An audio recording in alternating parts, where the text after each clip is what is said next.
What's up everyone, welcome back to the channel. तो अब हम लोग स्टार्ट करने वाले हैं principles of management chapter 2 for business studies. और इसको भी हम लोग कोशिश करेंगे कि वन शॉट ही हो जाए, नहीं तो फिर दो पार्ट्स में ये चैप्टर भी पूरा हो जाएगा। थोड़ा सा बड़ा है तो कोशिश करेंगे कि दो पार्ट्स में रहे सो दैट आप रिविजन कर पाओ। बट एम करा था मैंने one shot, but let's see जैसा भी टाइमिंग होता है आप तक मैं पहुंचा ही दूंगा। तो हम लोग का इस चैप्टर को करने के बाद बिजनेस स्टडीज का 1, 2, 3, 4 कंप्लीट हो जाएगा और वो भी विद इन 2 डेज आप लोग 4 चैप्टर कर पाओगे। और टर्म 1 में आपके 6 चैप्टर्स आ रहे हैं, तो टोटल आपके मैक्सिमम 3 डेज में आपके पास दोनों ही चैप्टर्स मतलब वो दो भी हो जाएंगे। तो 3 दिन में आपका बिजनेस स्टडीज हो जाएगा complete, all set, all done. तो इसी तरीके से बस पढ़ाई करते रहो, अच्छे तरीके से अपनी प्रिपरेशन चालू रखो और फिर इकोनॉमिक्स बचेगा, वो आ जाएगा, फिजिकल एजुकेशन आ जाएगा। तो चलिए फिर जल्दी से लेट्स बिगिन।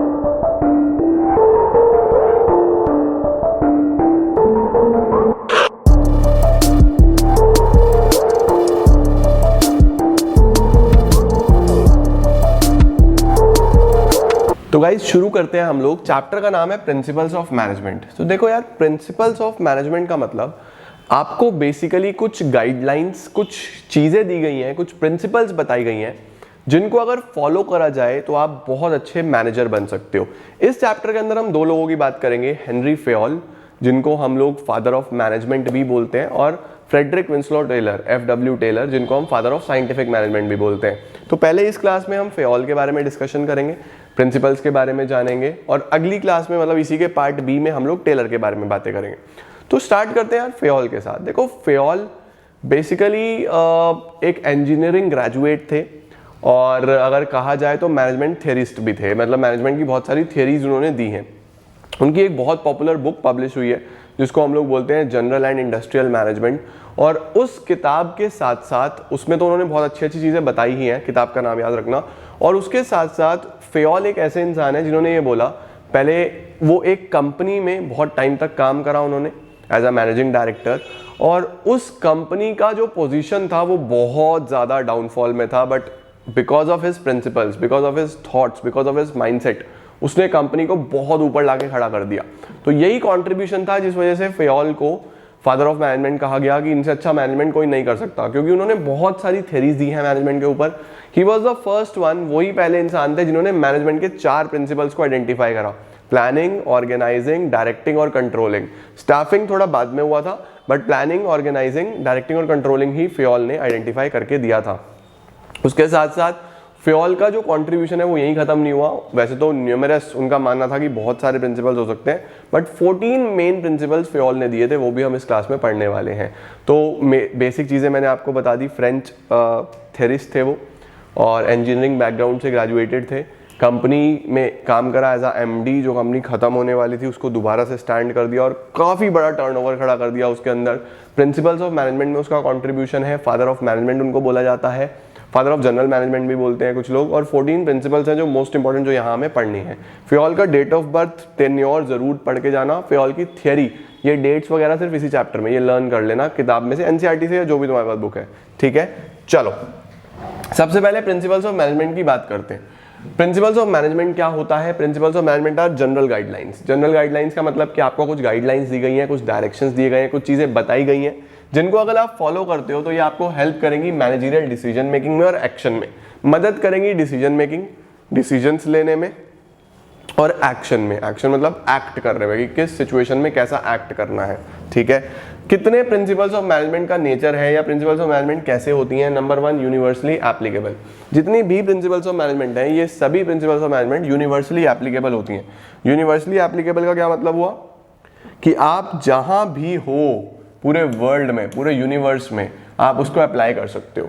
एग्जैक्टली नहीं होती क्योंकि ये गाइडलाइंस हैं, याद रखना, दीज आर जस्ट गाइडलाइंस। ये किसी भी प्रॉब्लम का रेडीमेड सॉल्यूशन नहीं है। दीज आर द गाइडलाइंस जो आपको हेल्प करेंगी डिसीजन मेकिंग में, एक्शन में, बट रेडीमेड सॉल्यूशन तो बाद में ही होता है। तो ये गाइडलाइंस है, यूनिवर्सली एप्लीकेबल है, सिचुएशन के हिसाब से मॉडिफाई करना पड़ता है बट चलता है। अब यार इसमें ना गाइडलाइंस तो हम लोग या प्रिंसिपल्स तो हम लोग साइंस की भी देखते थे। साइंटिफिक प्रिंसिपल्स चैप्टर 1 में पढ़ा था ना, principles of science, scientific principles. तो याद रखना जो साइंटिफिक प्रिंसिपल्स होती हैं वो यूनिवर्सली एप्लीकेबल होती हैं बट रिजिड होती हैं। रिजिड का मतलब as it is, as it is applicable होती हैं, कि लॉ ऑफ ग्रेविटी है कि ऊपर से नीचे ही गिरेगा सब कुछ, तो सब जगह नीचे ही गिरेगा, ठीक है ना। अब स्पेस में मत जाना कि नीचे नहीं गिरेगा, लेकिन जनरली जब हम दुनिया में देखते हैं तो ऊपर से कुछ भी गिरेगा तो नीचे ही गिरेगा। तो लॉ ऑफ ग्रेविटी भी देखो, कोई भी प्रिंसिपल है वो यूनिवर्सली एप्लीकेबल है, उसमें चेंजेस नहीं है। बट मैनेजमेंट के जो प्रिंसिपल्स होते हैं, याद रखना, मैनेजमेंट के जो प्रिंसिपल्स होते हैं वो होते हैं फ्लेक्सिबल। आप उन्हें एज पर सिचुएशन मॉडिफाई करते हो। तो मैनेजमेंट के प्रिंसिपल्स फ्लेक्सिबल होते हैं और साइंस के प्रिंसिपल्स रिजिड होते हैं, याद रखना। नंबर 2 कॉन्टिंजेंट, ये वही बात है। फ्लेक्सिबल क्यों? क्योंकि कॉन्टिंजेंट होते हैं। कॉन्टिंजेंट का मतलब होता है डिपेंडेंट। ये अलग अलग सिचुएशंस के ऊपर डिपेंडेंट होते हैं कि अगर इस तरीके से ये कुछ हुआ तो मैं ये करूंगा, ये हुआ तो मैं ये करूंगा। मतलब जितनी भी गाइडलाइंस दी गई हैं वो डिपेंडिंग ऑन वेरियस सिचुएशंस। आपका ऑर्गेनाइजेशन कैसे काम कर रहा है, देखो ऐसा हो सकता है कि किसी की डिस्काउंट देने से 20% सेल बढ़ जाए, किसी की 5% भी ना बढ़े, किसी की 50% बढ़ जाए। तो अलग अलग सिचुएशंस में अलग अलग तरीके से काम होता है, तो ये कॉन्टिंजेंट होती हैं। जनरल गाइडलाइंस, वही बात की है, जनरल गाइडलाइंस है, ये किसी भी प्रॉब्लम का रेडीमेड सॉल्यूशन नहीं है। दीज आर जस्ट गाइडलाइंस जो आपको गाइड कर सकती हैं, बता सकती हैं। इसके बाद ये बनी कैसी हैं? Bye practice and experimentation. जितने भी प्रिंसिपल्स हम लोग पढ़ेंगे, चाहे वो फेयोल की हो चाहे टेलर की, दोनों ने ही बहुत प्रैक्टिस, बहुत एक्सपेरिमेंटेशन, बहुत ऑब्जर्वेशन से इन्हें बनाया है। इसके बाद दीज आर फ्लेक्सिबल, मैंने आपको बता ही दिया, समय के अनुसार, सिचुएशंस के अकॉर्डिंगली, ऑर्गेनाइजेशंस के अकॉर्डिंगली आप इसको चेंज करते हो। These are based on cause and effect relationship. Cause and effect का मतलब, अगर पानी पीऊंगा तो प्यास बुझ जाएगी, पानी इज अ कॉज एंड प्यास बुझना उसका इफेक्ट है ना। इसी तरीके से आप अगर डिस्काउंट दोगे तो सेल बढ़ जाएगी।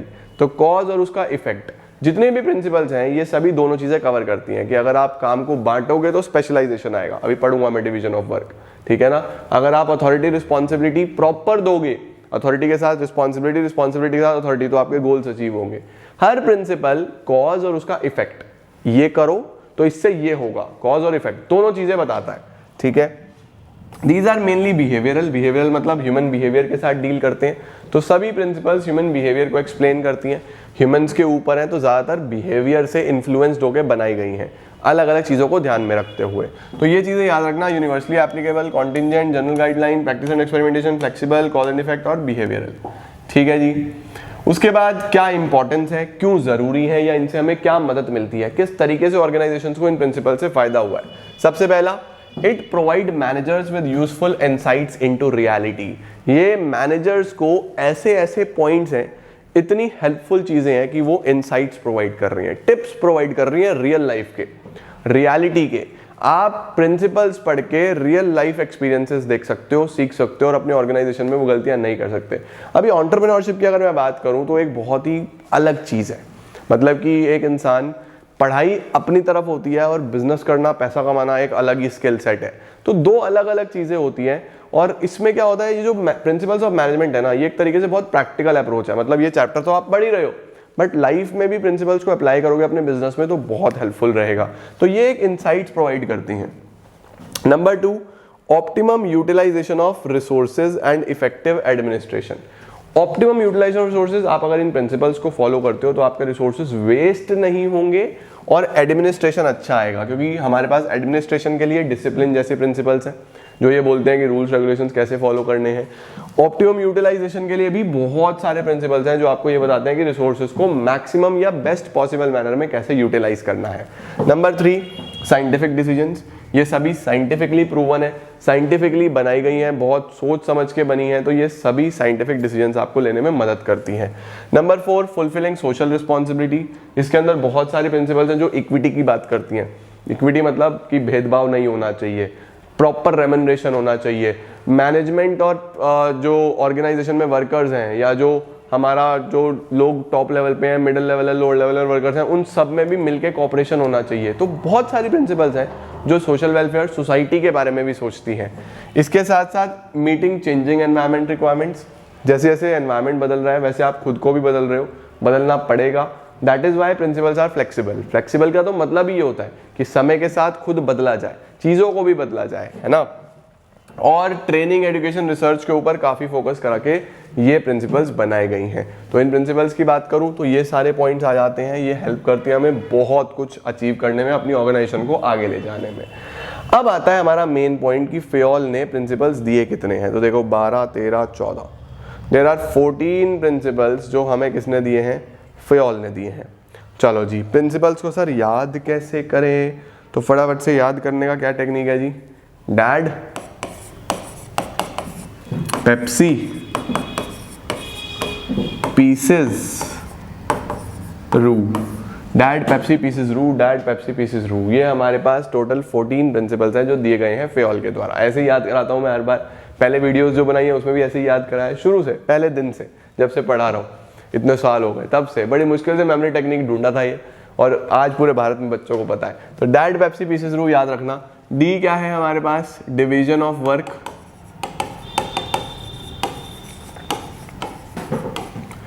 ए है अथॉरिटी एंड रिस्पॉन्सिबिलिटी,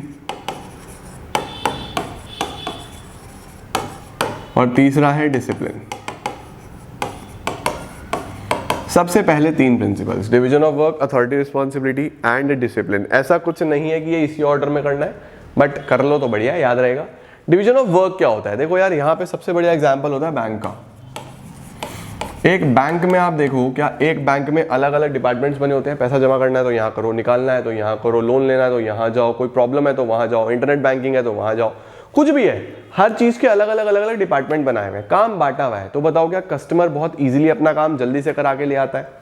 एक ही इंसान सब कुछ कर रहा होगा तो पहली बात गलती ज्यादा करेगा, कंफ्यूजन ज्यादा होगा, ओवरबर्डन होगा, इतना कस्टमर झेल नहीं पाएगा वो।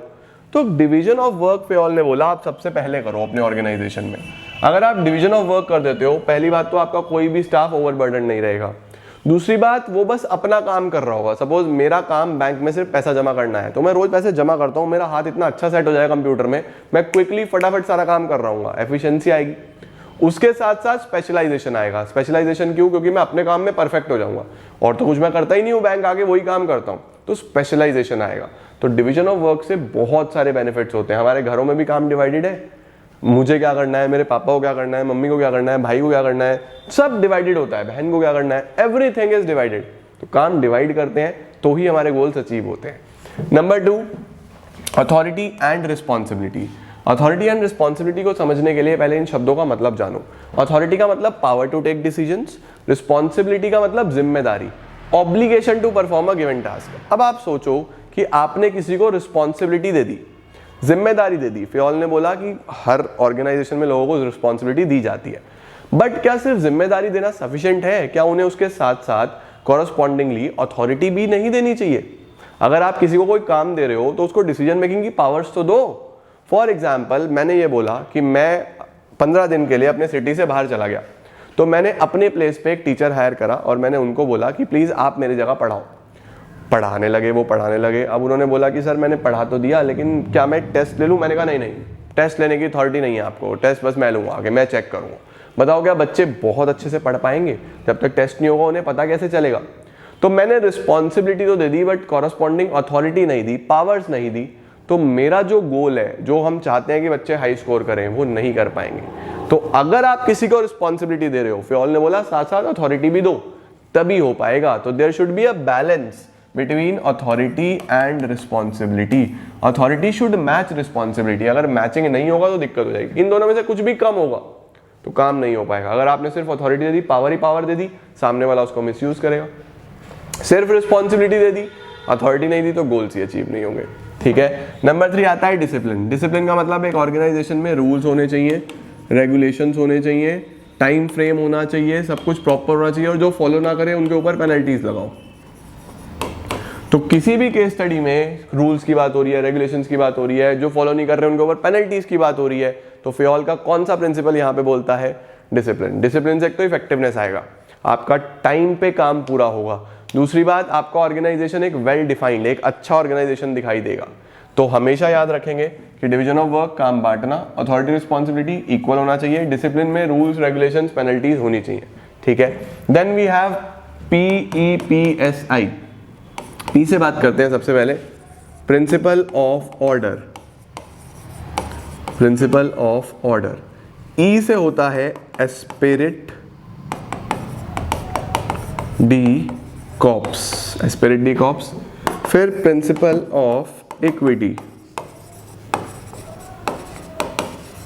फिर एस से स्टेबिलिटी ऑफ टेन्योर, या स्टेबिलिटी ऑफ पर्सोनल, और आई से इनिशिएटिव। 5 बातें और बोली फियोल ने। सबसे पहले बोला प्रिंसिपल ऑफ ऑर्डर। ऑर्डर का मतलब होता है अरेंजमेंट। ऑर्डर का क्या मतलब होता है? अरेंजमेंट। फियोल ने बोला कि there should be a fixed place for everything and everyone. एक ऑर्गेनाइजेशन में हर चीज के लिए और हर इंसान के लिए एक फिक्स प्लेस होना चाहिए। फॉर एग्जांपल मेरी फैक्ट्री है और मुझे कोई टूल ढूंढना है, अगर उसका एक फिक्स प्लेस होगा तो फटाफट मिल जाएगा। प्लेस नहीं होगा तो कोई भी कहीं से उठा के कहीं भी रख, जैसे घर में होता है, घर गए अपने जीन्स वीन्स में वॉलेट पड़ा था, वॉलेट इधर उधर रख दिया, कीज इधर उधर रख दी, फिर ढूंढते हैं, टाइम पे मिलता नहीं है, हैंकी नहीं मिलता, वॉलेट नहीं मिलता, कीज नहीं मिलती, बुक्स नहीं मिलती। तो वो क्यों होता है? क्योंकि आपने उनका एक फिक्स प्लेस नहीं बनाया। अगर फिक्स प्लेस बनाया तो वो सब कुछ वहीं से उठाओ, वहीं रखो, मिल जाएगा। ऐसा ही ऑर्गेनाइजेशन में होता है। सिमिलरली हर इंसान के लिए, अगर किसी इंसान को, एक बड़ी बड़ी कंपनीज में तो बहुत सारे लोग काम करते हैं, तो पीपल के लिए भी फिक्स प्लेस होना चाहिए, मैन के लिए भी और मटेरियल के लिए भी। तो फियोल ने बोला there should be proper arrangement, एक फिक्स प्लेस होना चाहिए एवरीथिंग और एवरीवन के लिए, टाइम वेस्ट नहीं होगा। इसको क्या बोलते हैं? Principle of order. ऑर्डर मतलब अरेंजमेंट, एवरीथिंग एंड एवरीवन, सबको कवर करके चलना, man as well as material. ठीक है। Esprit de corps, team spirit. इसको इंग्लिश में क्या बोलेंगे? Team spirit. एक ऑर्गेनाइजेशन में टीम स्पिरिट फॉलो करके चलना है, अपने अपने बारे में नहीं सोचना, आई को रिप्लेस कर दो वी के साथ। कभी भी आप मैं शब्द यूज नहीं करोगे, आप हम शब्द यूज करोगे। यू विल बी यूजिंग हम। ये चीज मैंने नहीं करी, ये हमने मिलके करी है। टीम स्पिरिट दिखाओ। एक इंडियन क्रिकेट टीम खेलती है तो टीम स्पिरिट से खेलती है ना। अगर बैट्समैन अच्छा नहीं परफॉर्म कर रहे तो बॉलर करे, है ना। और लास्ट में ये नहीं कि बॉलर का हमारी वजह से जीते, ऐसा नहीं, ये बोले कि पूरी टीम की वजह से जीते। तो आई को खत्म करो, वी को लेके आओ ऑर्गेनाइजेशन में, तो एक अच्छा टीम स्पिरिट बनेगा, डिसिप्लिन बनेगा, ऑर्गेनाइजेशन आगे बढ़ेगा, ग्रो होगा। ठीक है। थर्ड होता है प्रिंसिपल ऑफ इक्विटी। इक्विटी मतलब नो डिस्क्रिमिनेशन। इक्विटी मतलब नो डिस्क्रिमिनेशन। इक्विटी मतलब इक्वल सैलरी नहीं, याद रखना, केस स्टडी बन सकता है कि इक्वल सैलरी मतलब इक्विटी। नो, सैलरी थोड़ी ना बराबर देनी है, सैलरी तो काम के हिसाब से मिलेगी। भेदभाव नहीं होना चाहिए, बिहेवियर बराबर होना चाहिए, है ना। किसी colour, caste, sex, creed, gender, किसी भी बेसिस पे कोई डिस्क्रिमिनेशन नहीं होना चाहिए। कोई कहीं से बिलोंग करता है, कोई कहीं से, सबके अपने अपने बैकग्राउंड्स होते हैं, तो आप किसी के साथ भी कोई भी डिस्क्रिमिनेशन नहीं करेंगे। ये फियोल ने बोला कौन से प्रिंसिपल में? In equity. Stability of personnel.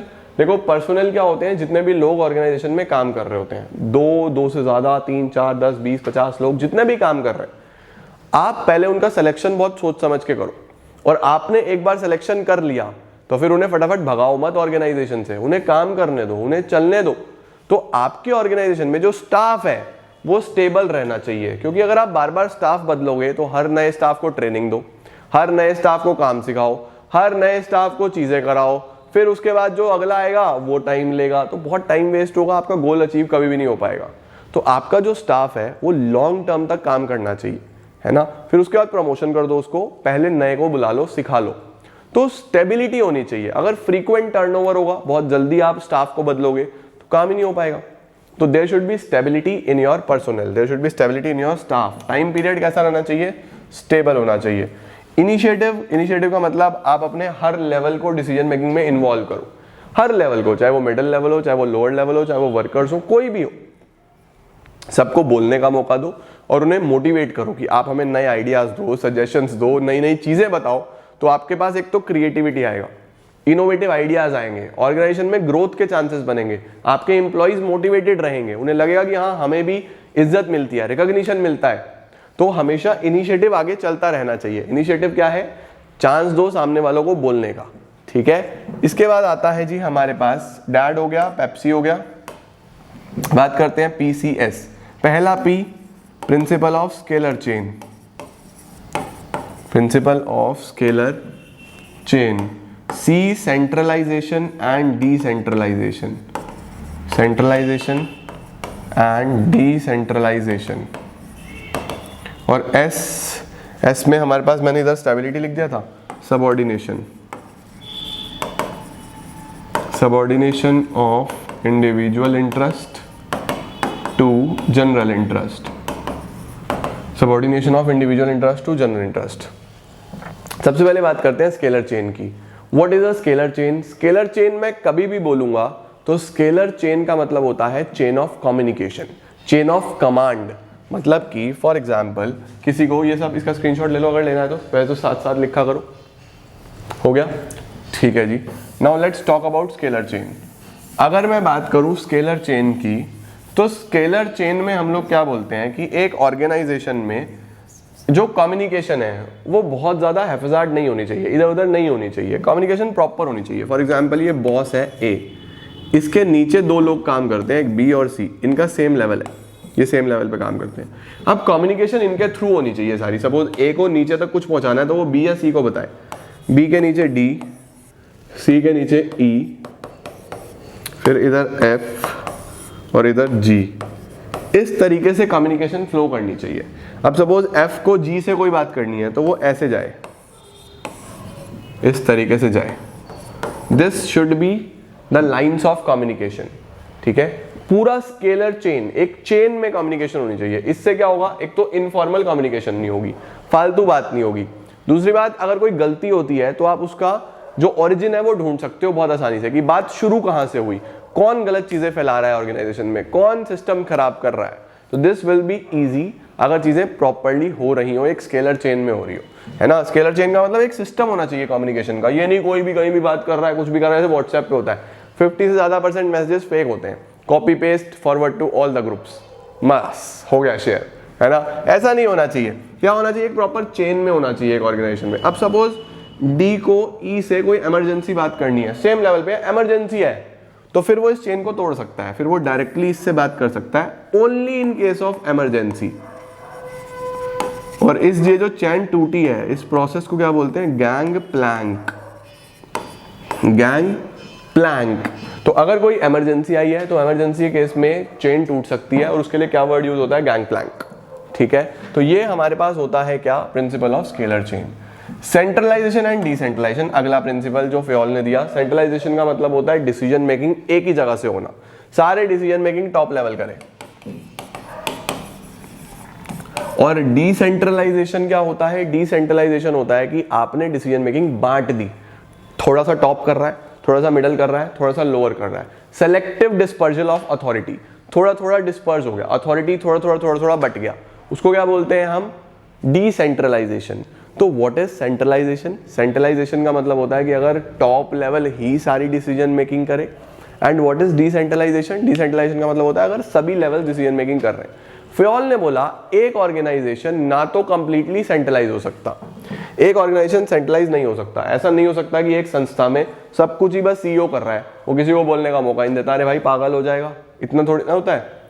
और ना ही एक ऑर्गेनाइजेशन ऐसा हो सकता जो कंप्लीटली डिसेंट्रलाइज हो जाए, उसने सब कुछ ही बांट दिया जी, थोड़ा सा काम मैं कर लूंगा, थोड़ा सा तुम कर लो, थोड़ा सा। अब देखो ऐसी भी चीजें होती हैं जो सीक्रेट होती हैं, ऐसी भी चीजें होती हैं जो सिर्फ आपको अपने तक रखनी चाहिए। तो फ्योल ने बोला एक बैलेंस बनाओ सेंट्रलाइजेशन और डिसेंट्रलाइजेशन में। जो मोस्ट इंपॉर्टेंट डिसीजन है वो सेंट्रलाइज कर लो, वो आप ही लो, मालिक लोग लो। जो आपको लगता है कि बहुत इंपॉर्टेंट नहीं है उसको डिसेंट्रलाइज कर दो, थोड़ा मिडल को दे दो, थोड़ा लोअर को दे दो, सबको इन्वॉल्वमेंट लगेगा, सबको मोटिवेशन मिलेगा। तो ऐसा नहीं है कि उल्टा सुल्टा कुछ भी कर दो।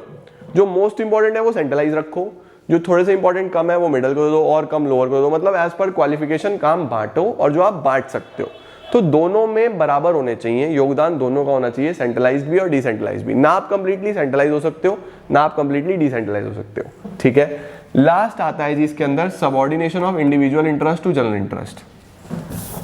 सबऑर्डिनेशन का मतलब मिला के चलना, किसको, इंडिविजुअल इंटरेस्ट को किसके साथ, जनरल इंटरेस्ट के साथ। आपका जो इंडिविजुअल इंटरेस्ट है वो जनरल इंटरेस्ट में मिल जाएगा। इंडिविजुअल इंटरेस्ट की जब मैं बात करूंगा तो पर्सनल, और जनरल इंटरेस्ट की जब मैं बात करूंगा तो ऑर्गेनाइजेशन।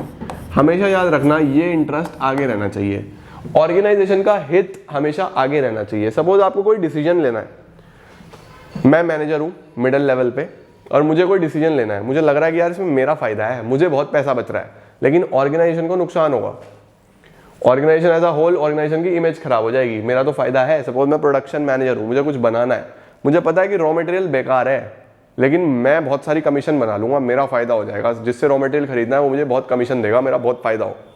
तो मेरा पर्सनल इंटरेस्ट तो उसमें है, मैं पर्सनली तो बहुत खुश होऊंगा, लेकिन जो ऑर्गेनाइजेशन है ना वो रोएगी, सारा गुडविल खराब हो जाएगा, इतना खराब सामान बनेगा। ऐसे काम नहीं करने। फियोल ने बोला आप आगे रखो सिर्फ और सिर्फ ऑर्गेनाइजेशन इंटरेस्ट को। एक बार कर लोगे, जो आपका बॉस होगा वो उसी टाइम बाहर निकाल देगा, नौकरी गई, फिर तो मौका भी नहीं मिलेगा, पूरी जिंदगी खाली घूमना पड़ेगा, कोई और कंपनी भी नहीं लेगी अगर गुडविल खराब हो गई एक बार। तो याद रखना हमेशा किसका हित आगे रखना है, ऑर्गेनाइजेशन का। Your organisation interest should always precede any other interest, ठीक है। ऑर्गेनाइजेशन का इंटरेस्ट हमेशा आगे होना चाहिए। ये होता है subordination of individual interest to general interest. सही हो गया जी। अब बचता है लास्ट हमारे पास रू, RW। R से होता है जी remuneration, unity of command and unity of direction. R से आता है रेम्युनरेशन ऑफ एम्प्लॉइज, नाम में ही है रेम्युनरेशन। रेम्युनरेशन क्या बोलता है, रेम्युनरेशन इसमें फियोल ने बोला कि जो एम्प्लॉइज का रेम्युनरेशन है वो एज पर देयर क्वालिफिकेशन होना चाहिए, कि वो कितना काम कर रहे हैं। आप अपनी पेइंग कैपेसिटी देखो, आप कितना पे कर सकते हो।